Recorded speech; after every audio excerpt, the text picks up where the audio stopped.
Hello friends, एक बार आप सबों का फिर से स्वागत है मेरी यूट्यूब चैनल बीटा क्लासेस में। मैं सौरभ चौरसिया, आपका होस्ट और दोस्त। इसके पहले वाली वीडियो में मैंने पासे के बारे में कुछ जानकारियाँ दी थी, उसकी कुछ आधारभूत जानकारियाँ आप लोगों के सामने रखी थी। अब इसमें वहाँ पर अंकों का खेल था, यहाँ पर रंगों का खेल है। इसके अलावा पासे में कुछ और प्रकार हैं जिसको मैं इस वीडियो के माध्यम से आप लोगों को बताऊँगा। तो इस वीडियो में अंत तक बने रहिए और इस वीडियो का पूरा लाभ उठाइए। तो आइए देखते हैं, जब पासा में रंगों का प्रयोग होता है तो क्या होता है। सबसे पहली बात, जब पासा में अंकों का प्रयोग होता है तो उसमें अंकों को जोड़कर हम यह पता लगाते हैं कि पासा मानक है या सामान्य है। लेकिन यहाँ ऐसी कोई बात नहीं, यहाँ पर रंगों का प्रयोग है, इसीलिए इसमें कोई जोड़ने वाली बात तो है नहीं। तो इसमें जो नियम लगेंगे, वो जो 3 नियम मैंने इसके पहले वाले वीडियोस में बताए थे, जिसका लिंक आपको डिस्क्रिप्शन बॉक्स या फिर अंतिम में आपको उसका लिंक मिल जाएगा वीडियो के लास्ट में। इस वीडियो के अंत तक आप बने रहिए। और इस वीडियो में मैं बताऊंगा कि जब अंक का प्रयोग नहीं हो, रंग का प्रयोग हो या किसी सिंबल का प्रयोग हो, तो उसे कैसे बनाते हैं। तो उसका सीधा सा सरल सा नियम है। उसे बनाने के लिए आपको पासे में बस एक चीज़ सोचनी है कि ये जो पासा है ये सामान्य पासा है। वहाँ पर अंकों का खेल था, यहाँ पर रंगों और प्रतीक का खेल होगा। उसमें मैंने 3 नियमें बताई थी। जो पहली रूल थी रूल ऑफ कॉमन टू, जिसमें आपको 2 अंकों को कॉमन देखना था, यहाँ 2 रंग को कॉमन देखना है। उसमें एक अंक को कॉमन देखना था, यहाँ एक रंग को कॉमन देखना है या एक प्रतीक को कॉमन देखना है। उसमें एक आखिरी रूल थी जिसे क्लॉकवाइज रूल कहते थे कि किसी एक अंक को पकड़िए और घुमा करके क्लॉकवाइज देख लीजिए। और लास्ट रूल थी उसमें एलिमिनेशन मेथड, यानी कि आप उसको छांट करके बना सकते हैं। तो यहाँ मैंने 2 सवाल लिख करके रखे हैं, आइए इसे देखते हैं। पहला, लाल के विपरीत क्या है। तो लाल यहाँ है और देखिए लाल कहाँ है। इस सवाल में लाल एक आपको यहाँ मिलता है। तो जो रूल है इसका कि आपको सबसे पहला, या तो आप इसमें जो सबसे सरल नियम है कि लाल के अगल बगल के विपरीत फलकों में कौन कौन सा रंग है। तो यहाँ आपको हरा नीला दिखता है। लाल के बगल में क्या, हरा और नीला। देखिए क्या किसी एक डाइस में हरा और नीला का प्रयोग हुआ है। हरा और नीला, देखिए एक ही डाइस में हरे और नीले का प्रयोग है। तो इसका मतलब लाल के विपरीत क्या होगा, जामुनी। एक जगह लाल और दे रखा है, तो लाल के अगल बगल में क्या है, बैगनी और नारंगी। तो जब लाल के अगल बगल में बैगनी नारंगी है, तो आप देखिए क्या कहीं किसी और डाइस में बैगनी नारंगी का प्रयोग है। देखिए पहला वाला में बैगनी और नारंगी, तो लाल के अपोजिट जामुनी। तो यह था रूल ऑफ कॉमन टू के हिसाब से जब रंगों का प्रयोग हो तो आप इसे बता सकते हैं। अब आते हैं अगले सवाल की तरफ। यहाँ है पीला के विपरीत क्या होगा। ठीक है, देखिए पीला यहाँ दे रखा है, क्या और कहीं पीला है, यहाँ भी पीला दे रखा है और यहाँ भी पीला दे रखा है। पीला के विपरीत, तो अगर देखिए यहाँ पे है नारंगी नीला, क्या कहीं नारंगी नीला है, जी हाँ है, तो आंसर बैगनी।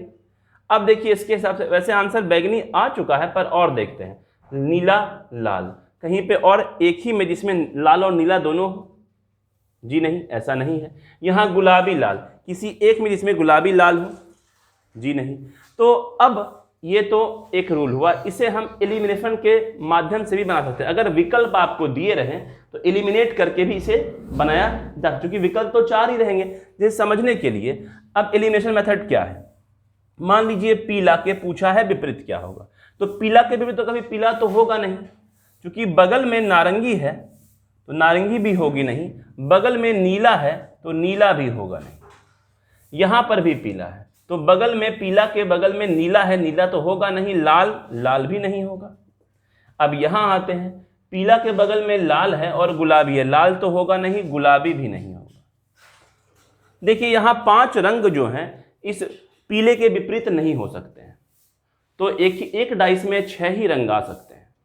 तो जो छठा रंग होगा, जो भी ऑप्शन में होगा, आप उसे टिक कर सकते हैं। तो यह था रंग वाला डाइस, जिसे आप आसानी से बना सकते हैं। अब एक सवाल ऐसा आता है जिसमें डाइस को खोल दिया जाता है।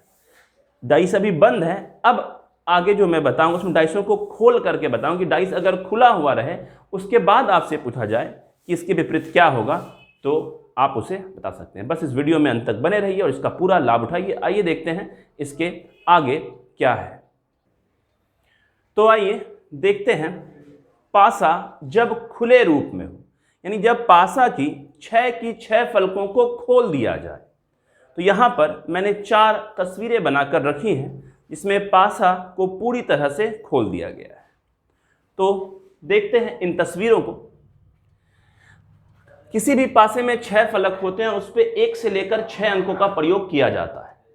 यहाँ पर 6 फलक, यहाँ भी 6, यहाँ भी 6, यहाँ भी 6 और हर जगह 6 ही अंकों का प्रयोग है। अब हमें इसमें जानना है प्रत्येक में कि किसके विपरीत क्या क्या होगा, यानी हर एक अंक के विपरीत क्या क्या होगा ये जानना है। तो इसकी कुछ बेसिक से रूल्स हैं जिसे आप आसानी से समझ सकते हैं। सबसे पहली बात, जब भी ऐसा सवाल आएगा तो यह 3 लाइन में सवाल आता है, यह कभी कभी 4 रो में, जैसे कि 1 2 3 1 2 3 1 2 ही है और 1 2 3 4 भी हो सकता है और पासा खुल के 5 6 भी होता है। लेकिन उससे कोई फर्क नहीं पड़ता है कि यह 1 2 3 लाइन में या फिर 2 में या फिर 3 में, कैसे भी हो आप इसे बना सकते हैं। बस एक रूल याद रखिए।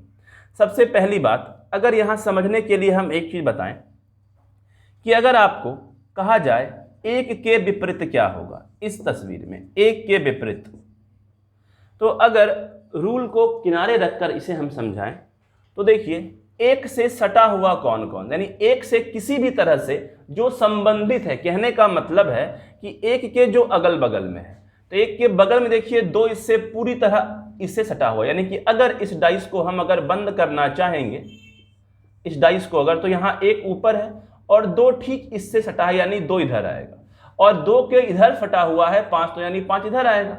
तो क्या कभी 1 के बगल में 2 या 5 हो सकता है? 2 और 5 ही हो सकता है। इसके विपरीत अगर बात किया जाए तो 2 और 5 तो नहीं होगा, 2 और 5 तो वहां होने से रहा। तो इसके बाद देखिए 2 के नीचे क्या बचा, ये 3 और 3 के यहां पर 4 और बगल में 6 है। तो जब 3 को जब मोड़िएगा यहां से फोल्ड, तो 3 इसके जाएगा नीचे। इसका मतलब तस्वीर को देखकर अगर आप समझ सकते हैं तो 1 के विपरीत क्या हो जाएगा, 3। तो इसका नियम क्या है कि जो भी अगर आपसे 1 के बारे में पूछा गया तो 1 से जो सटा हुआ है वो 2 है और किसी न किसी तरह से कोने से सटा हुआ 5 है। तो अब जो बाकी 2 और 5 के बाद जो 2 अंक के बाद जो तीसरी संख्या आती है, जो भी हो वही इसका उत्तर होगा। यानी 2 और 5 तो होगा, तो आंसर क्या होगा, 3। अब अगर हम ये जानना चाहें 1 के विपरीत तो 3 होगा। अब अगर जानना चाहें कि 2 के विपरीत क्या होगा, तो देखिए 2 किसी न किसी रूप से 1 से संबंधित है, 5 से चिपका हुआ है और 3 से चिपका हुआ है, और 1 5 और 3 तो होने से रहा। तो अब बचा कौन, उसके बाद करीब का 4, तो यानी 2 के विपरीत 4। अब 1 के विपरीत 3, 2 के विपरीत 4, तो अब संख्याएं बची हैं 5 और 6, यानी 5 के विपरीत क्या होगा, 6। तो अब इसे फॉर्मूले समझते हैं, इसका नियम क्या होता है। इसका रूल क्या होता है कि एक घर छोड़कर एक उसके विपरीत माना जाता है।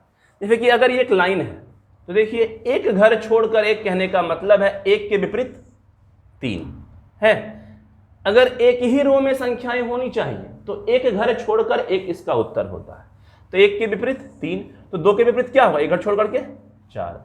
अब 5 इधर और 6 इधर, यानी कि अगर इसे हम एक रो में रखें, अगर इस 6 को यहां शिफ्ट कर दिया जाए, अगर इस 6 को यहां शिफ्ट कर दिया जाए, देखिए एक रो बन गया। तो इस रो में एक घर छोड़कर एक 6, यानी 5, 2 तो होगा ही, तो क्या होगा 6, यानी 5 के विपरीत 6। अब आप उसी नियम से इसे तुरंत बना सकते हैं। तो आइए साथ साथ बनाते हैं। अब अगर इसमें देखें, हम लिखते हैं 1 के विपरीत क्या, 2 के विपरीत क्या, 3 के विपरीत क्या, तो सब निकल जाएगा। चलिए अगर आप 1 को पकड़ते हैं तो 1 के विपरीत क्या हो जाएगा, क्योंकि अगर इसको 6 को यहां शिफ्ट करते 1 के विपरीत 6। 2 के विपरीत क्या होगा, एक घर छोड़कर एक 4। 3 के विपरीत 5। तो कितना समय लगा, काफी कम समय में आप इसे बना सकते हैं। अब आते इस रो में, तो यहां तो बस 2 ही है, तो जब 2 ही रो दिया हुआ है तो अब रूल भी तो वही रहेगा, एक घर छोड़कर एक, यानी 1 के विपरीत 3। यहां भी देखिए 4 के विपरीत 6, तो 2 संख्याएं बची हैं 2 और 5, यानी 2 के विपरीत 5। आगे चलते हैं इस सवाल में। यहाँ देखिए आपको बस 3 लाइनें 3 लकीर वाली ढूंढनी है। तो यहाँ देखिए, यहाँ 3 4 5, तो यानी 3 के विपरीत तो क्या होने वाला है 5, 3 के विपरीत तो 5 होना ही है। अब आपको यहाँ पर समझना है कि अगर आप यहाँ कंफ्यूज हैं कि इस बार तो 6 इधर है, इस बार 2 है, तो इसके पीछे कौन होगा, तो मैंने एक और रूल बताया था जिसमें आप देखिए कि कौन किसके अधिक करीब है, कौन किसमें स्पर्श कर रहा है। तो चलिए 3 के विपरीत तो 5 हो गया। अब अगर आप बात करें 1 के विपरीत क्या होगा, तो 1 से किसी न किसी रूप से कौन संबंधित है, 2 इससे पूरी तरह से चिपका हुआ है और 3 भी इससे रिलेट कर रहा है कोना कोना। तो ये तो अगर इसे हम मोड़ें तो ये 2 यहाँ आएगा और 1 चूंकि उसके ऊपर है तो 1 यहाँ आएगा और 3 इधर है 2 के इधर, तो 3 इधर मुड़ के इधर आएगा। तो 4 इसके नीचे है, 4 तो मुड़ के जाएगा नीचे, 1 के उल्टा क्या होगा 4। यानी अगर सीधे शब्दों में कहें तो यह इससे संबंधित है, 1 से पूरी तरह से चिपका हुआ है 2 और 3 भी कोने से चिपका हुआ है। तो उसके बाद 1 2 के बाद कौन सा ब्लॉक आ रहा है 4, तो 1 के अपोजिट क्या होगा 4। अब बचा क्या, अब बचा है 1 2, 2 के अपोजिट क्या होगा, तो अब बच गया 2, देखिए 2 के अपोजिट तब क्या बचा 6। तो इस तरह से आप इसे काफ़ी कम समय में बना सकते हैं। यह था जब घनों को खोल कर बताया जाए तो आप इसे ऐसे बनाइए। पासा, घन पासा दोनों एक ही चीज़ें हैं। घन में बस सिंबल का प्रयोग होता है या रंगों का, लेकिन अगर पासा उसे कहते हैं जिस पासे में अंकों का प्रयोग हो। तो यहाँ अंकों का प्रयोग है तो यह पासा है, और जब इसमें रंगों का प्रयोग होगा तो वो घन या फिर पासा भी कह सकते हैं। तो यह था आज पासा के टॉपिक को मैंने ख़त्म कर दिया है। इसके पहले वाली वीडियो में उसकी बेसिक जानकारियाँ थी, रंगों के बारे में और सिंबल के बारे में जो मैंने नहीं बताया है। सिंबल का जो भी रूल है वो सेम टू सेम रंग से मिलता जुलता है। यानी अगर आपने रंग वाला पासा बना लिया है मेरे साथ तो आप सिंबल वाला भी आसानी से बना सकते हैं।